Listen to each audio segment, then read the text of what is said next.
We are spending our Saturday evening loading up this beautiful gingerbread trim. I got this in Memphis.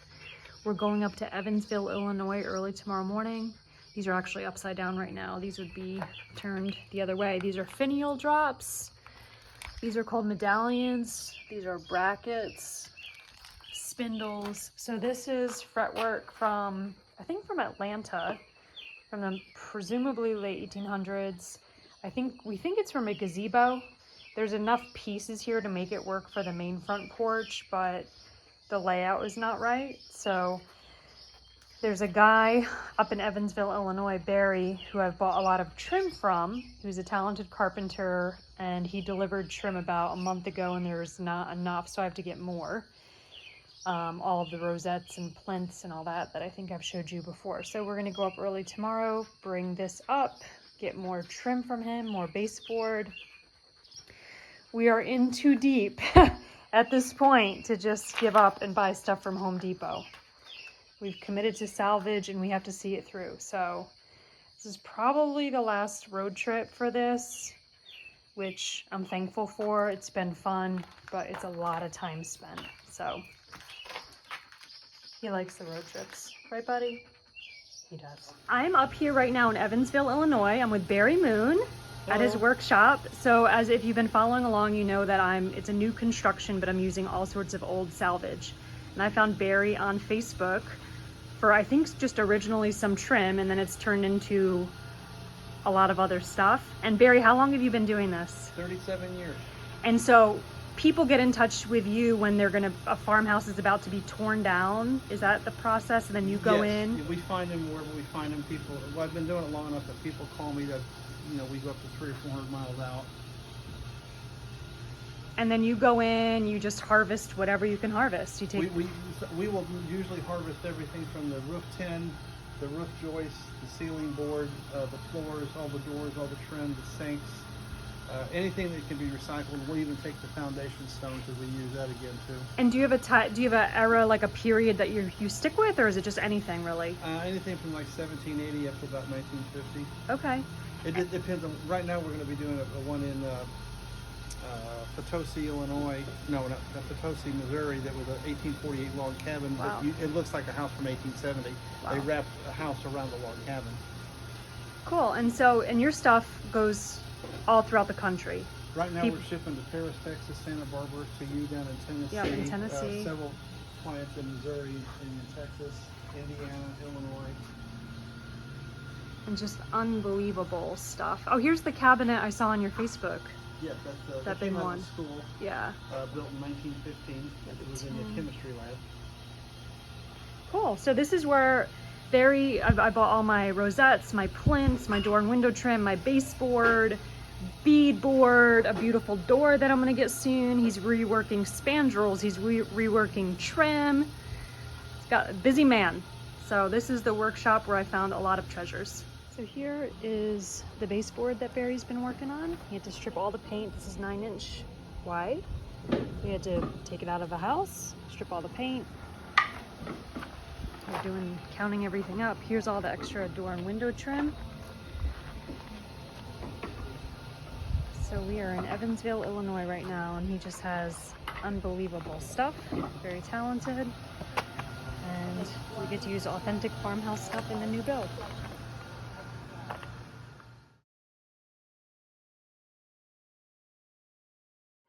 So we're laying out, this is all the stuff that I got up from Barry. This is old green bead board. And it's gonna be the ceiling in the mudroom and in the master bath. And then we got more.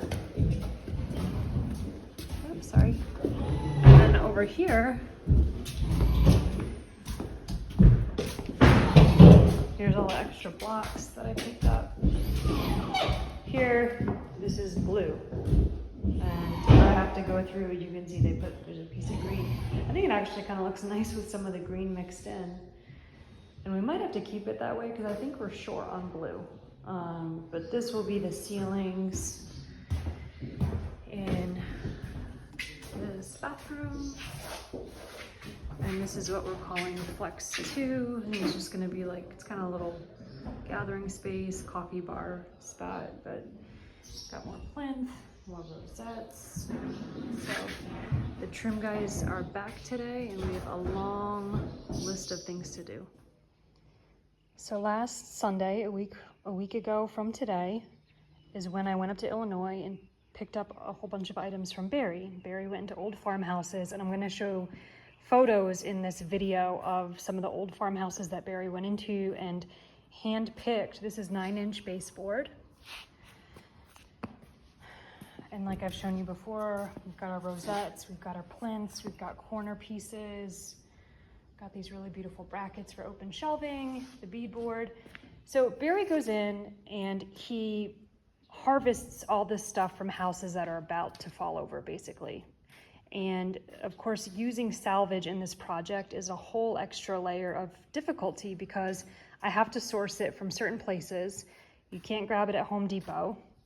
Using all these different sizes is very difficult to integrate and make it all work together. But the beautiful thing is it's preserving history. Like once this stuff is gone, it's gone. They're not making any more new ones.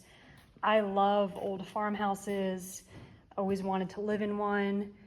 I'm building new. I wanted to feel like an old one while you're in there. So anyways, I'll just show you quickly how some of the salvage has been integrated. I'm gonna do an update video soon because a lot has happened in the last week. Electric became available to the barn. HVAC is gonna go in this week, but you can see here I got this transom from Barry. And here are this is all original. There's the rosettes.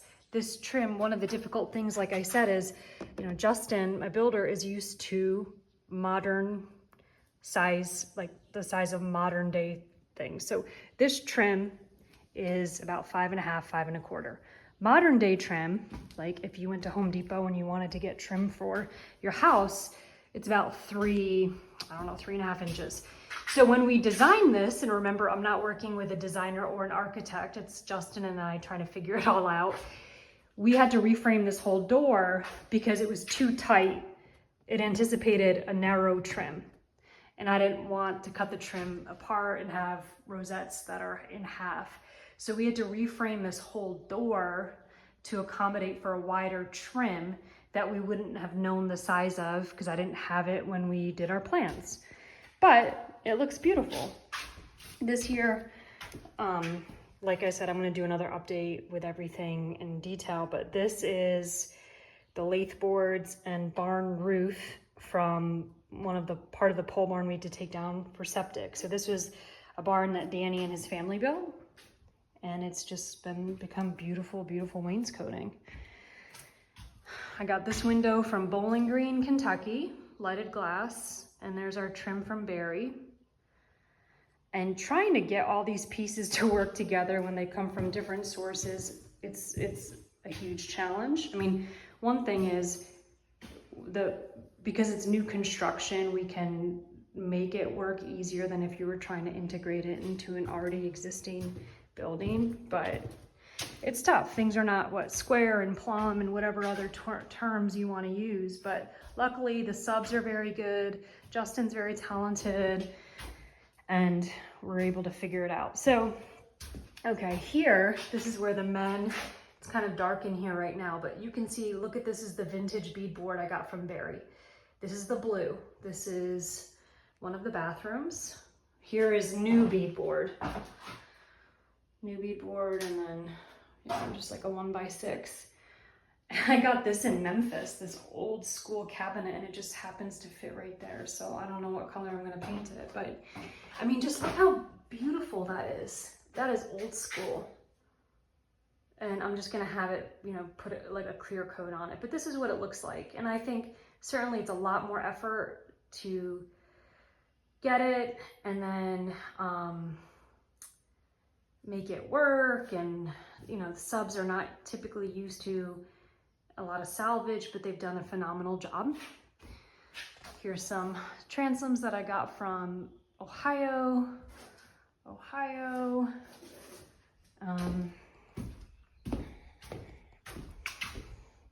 There's plinths from Barry. So I think there's something to be said about the preservation of history, right? Like all this stuff was made in the US. It's also stuff that was gonna end up, it's wood, so it would have disintegrated, I guess. It's not terribly wasteful if wood is left, unlike plastic, but it's nice to be able to reuse items. I'm not like a crunchy person or really an environmentalist, but I think there's a lot to be said for reusing when you can. Here's the baseboard. I'm playing around with how I want my fireplace base to look. I'm getting in salvaged brick from old Chicago brick, like little thin brick. So here's samples I was playing around with. But here, look at this green. How pretty is that? That is gonna go, here's mud. That's gonna be the mud in the ceiling, or the ceiling in the mud. And then there's an old door, old transom. There's the bath, and I'm gonna do more detail, like I said, of everything, but it's also gonna go in this bathroom. So it's gonna have a green beadboard ceiling. And here, I was really hoping that this was gonna have more white on it than gray, but we're gonna make an accent wall here. The rest of the room is just gonna be, painted. But you can see, look at these corner pieces. Isn't that neat? Those are old trim. I think I've already shown you that. But here's the other beadboard that's gonna go up on this wall and just be a unique accent. Now some things are new. Obviously this slate is new. Check out this closet. It's like I can't get over this. All of that material is new. And I'm not, if there's something I like, I'm gonna get it. I'm not trying to make this structure a museum, but I think it adds a really cool element to have used old parts of history. Like, I know I did a video where I showed this before. This is square, this is wood pegged. This is a wood peg door. There's no glue, there's no metal. This is called mortise and tenon construction, joinery. And this door shouldn't end up in the dump. It should be reused. This door will outlive me. So that's what we got on the salvage. That's why I'm doing it. It's much harder, but I've met really interesting people. I think it's making for a really interesting project. And I think, you look at it as stewardship of saving things. And I think it's worth it.